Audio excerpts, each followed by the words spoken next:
हरे कृष्णा प्रिय भक्तों, मार्गशीर्ष मास के इस पावन पूर्णिमा के सुंदर बेला में हम सब मिलकर इस महीने भर की आध्यात्मिक यात्रा को विदा ले रहे हैं। और सबसे पहले तो आप सभी को कोटि कोटि धन्यवाद। आपने रोज सुबह सुबह इन कथाओं को इतना प्यार दिया, इतनी श्रद्धा से सुना, हर दिन शेयर किया और अपने इस पवित्र मास को सार्थक बनाया। भगवान श्री विष्णु की कृपा आप और आपके पूरे परिवार पर सदा सदा बनी रहे, यही कामना है।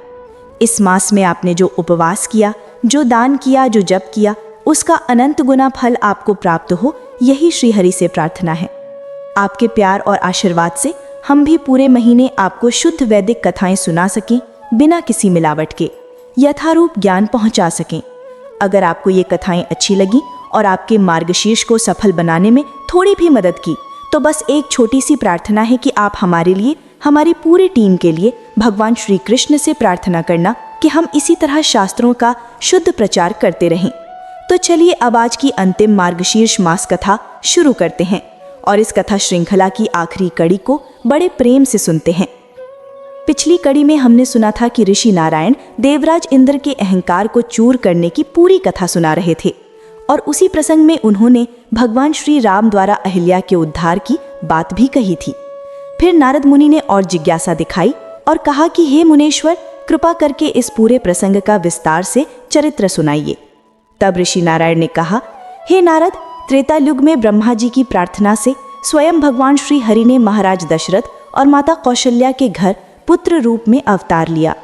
दूसरी रानी कैकई से भरत हुए, जो राम के समान ही गुणवान थे, और सुमित्रा के गर्भ से लक्ष्मण और शत्रुघ्न जन्मे, जो गुणों के भंडार थे। फिर महाराज दशरथ ने विश्वामित्र जी के साथ श्री राम और लक्ष्मण को भेजा और मिथिला में जनक राजा की पुत्री सीता के स्वयंवर में जाते समय रास्ते में एक पत्थर की बनी स्त्री दिखी। तो श्री राम ने विश्वामित्र जी से पूछा कि ये शिला क्यों बनी है। तब महर्षि ने सारा रहस्य बताया कि ये महर्षि गौतम की पत्नी अहिल्या हैं, जिन्हें इंद्र के छल से क्रोधित होकर गौतम ऋषि ने शाप दे दिया था। ये बात सुनते ही परम दयालु श्री राम ने अपने चरण की एक अंगुली से उस शिला को छुआ और तुरंत अहिल्या कमल गंध से सुगंधित सुंदर रूप में प्रकट हो गई। उन्होंने श्री राम को प्रणाम किया, आशीर्वाद दिया और फिर अपने पति के पास चली गईं। गौतम ऋषि भी प्रसन्न होकर श्री राम को आशीर्वाद देकर चले गए। इसके बाद श्री राम ने मिथिला में भगवान शिव का धनुष तोड़कर माता सीता का पाणी ग्रहण किया, परशुराम जी का अहंकार चूर किया और फिर धूमधाम से अयोध्या लौटे। राजा दशरथ ने 7 तीर्थों का जल मंगवाया और श्री राम का राज्याभिषेक करने का मन बनाया। सब मंगल कार्य हो चुके थे, बस सिंहासन पर बैठना बाकी था। तभी कैकई ने पुराने 2 वरदान याद दिलाए। एक में राम का 14 वर्ष वनवास और दूसरे में भरत का राज्याभिषेक मांगा। महाराज दशरथ पुत्र मोह में बंध कर कुछ न बोल पाए। तब स्वयं श्री राम ने कहा, हे पिताजी, सत्य से बड़ा कोई धर्म नहीं, झूठ से बड़ा कोई पाप नहीं। मैं 14 वर्ष तक वन में रहकर आपके सत्य की रक्षा करूंगा। जो सत्य की प्रतिज्ञा करके उसे नहीं निभाता, वो कुंभी पाक नरक में जाता है और 7 जन्म तक गूंगा काना रहता है। ऐसा कहकर श्री राम ने वलकल वस्त्र और जटा धारण की, सीता और लक्ष्मण के साथ वन को प्रस्थान किया। इधर पुत्र वियोग में महाराज दशरथ प्राण त्याग दिए। वन में भटकते भटकते रावण की बहन शूर्पणखा आई। उसने श्री राम को देखते ही काममोह में कहा, हे घनश्याम, मुझे स्वीकार करो। श्री राम ने हंसकर लक्ष्मण की ओर इशारा किया और अंत में लक्ष्मण ने उसकी नाक काट दी। वो क्रोधित होकर अपने भाई खारदूषण को लेकर आई। दोनों को सेना समेत मार दिया गया।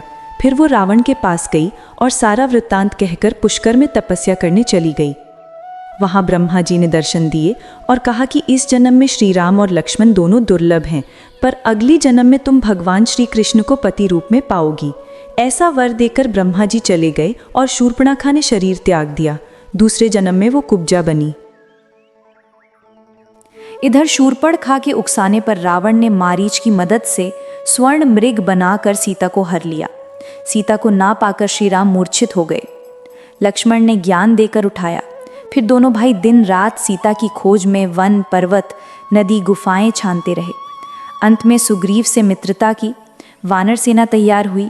हनुमान जी को दक्षिण दिशा में भेजा। अपनी अंगूठी देकर हनुमान जी लंका पहुंचे। अशोक वाटिका में माता सीता को देखा, जो राम नाम जप रही थी। कृशकाय हो गई थी। जटाएं बंधी थीं पर अपने तेज से प्रकाशमान थीं। हनुमान जी ने अंगूठी दी, श्री राम का संदेश सुनाया, कहा कि राम, लक्ष्मण और पूरी वानर सेना आ रही है, सेतु बनाकर रावण का संहार करेंगे। मैं अभी लंका जला सकता हूँ पर राम की प्रतिज्ञा के लिए नहीं जलाता। माता सीता फूट फूट कर रोने लगी और पूछा कि मेरे राम जीवित तो है ना? वे कैसे खाते पीते हैं? क्या सच में आ रहे हैं? हनुमान जी ने आश्वासन दिया। फिर लंका जलाकर वापस आए, श्री राम को सारा समाचार सुनाया। सब रो पड़े। फिर सेतु बंधन हुआ, युद्ध हुआ, रावण वध हुआ, सीता का उद्धार हुआ। पुष्पक विमान से अयोध्या आए और श्री राम का राज्य अभिषेक हुआ। उनके राज्य में कोई दुख रोग नहीं रहा। कुश और लव जैसे पुत्र हुए। सूर्यवंश आगे बढ़ा। ऋषि नारायण ने कहा, हे नारद, ये श्री रामचरित मोक्ष देने वाला, भवसागर से पार करने वाली नौका है। जो भी सुनता है वो मुक्त हो जाता है। तो प्रिय भक्तों, ये थी मार्गशीर्ष मास की अंतिम कथा। इस कथा यज्ञ की अंतिम आहुति देते हुए हम इस श्रृंखला को यहीं विराम देते हैं। अब अंत में पूरे हृदय से भगवान श्री कृष्ण की इस सुंदर आरती के साथ आज की कथा समाप्त करते हैं। जय मन मोहन मदन छवि कृष्ण चंद महाराज, करहु कृपा हे रवितनय, राख्यहु जन की लाज। जय यदुनंदन जय जगबंदन, जय वासुदेव देव की नंदन। जय यशोधा सुत नंद दुलारे, जय प्रभु भक्तन के दृग तारे।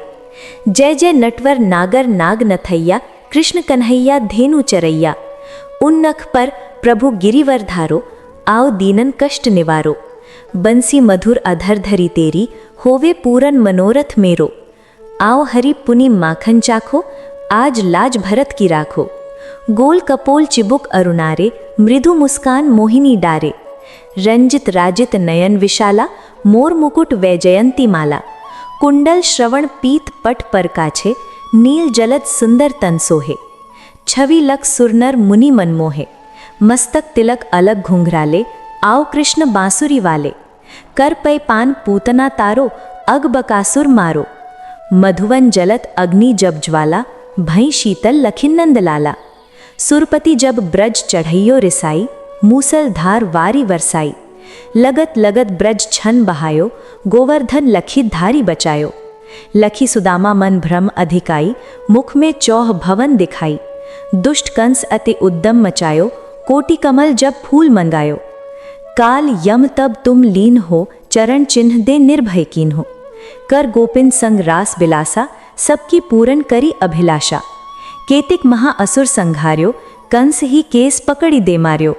मात पिता की बेड़ी छुड़ाई, उग्र सेन कही राज दिलाई। मृतक छोह सुत लायो माई, देव की शोक मिटायो। भोम सुर मुर दैत्य संघारी, लाई षोडश सहस कुमारी। दधितन छत्र सहारा, जरासंध राक्षस कही हमारा। असुर बकासुर आदिक मार्यो, भक्तन के तब कष्ट निवार्यो। दीन सुदामा के दुख टार्यो, तंदुल 3 मूठ मुख डार्यो। प्रेम के साग विदुर घर मांगे, दुर्योधन के मेवा त्यागे। लखी प्रेम की महिमा भारी, ऐसे शाम दीन हितकारी। भारत के पारथ रथ हांके, लिए चक्र सुदर्शन नहीं बलताई। निज गीता ज्ञान सुनायो, भक्तन हृदय सुधा बरसाई। मीरा थी ऐसी मतवाली, विष पी गई बजा करताली। राणा भेजा सांप पिटारी, शालीग्राम बने बनवारी। निज माया तुम विधि दिखाई, ती संशय सकल मिटाई। तब शत निंदा करी तत्काला, जीवन मुक्त भयो शिशुपाला। जब ही द्रौपदी ठाड़ लगाई, दीनानाथ लाज अब जाई। तुरत वसन बने नंदलाला, बढ़े चीर भर मोह काला। हसना नाथ के नाथ कन्हैया, डूबत बेड़ बचावे नैया। सुंदरदास आस धरी नैया, दृष्टि जे बनवारी। माथे सकल ममता मति निवारो, शिमहि वेद हमारो। खोलो पट अवगुंठन तेजो, मोलो मोलो कृष्ण कन्हैया की जय। हरे कृष्ण हरे राम। इस मार्गशीर्ष मास की सारी कथाएं आपके हृदय में बस जाएं और जीवन को धन्य बनाएं।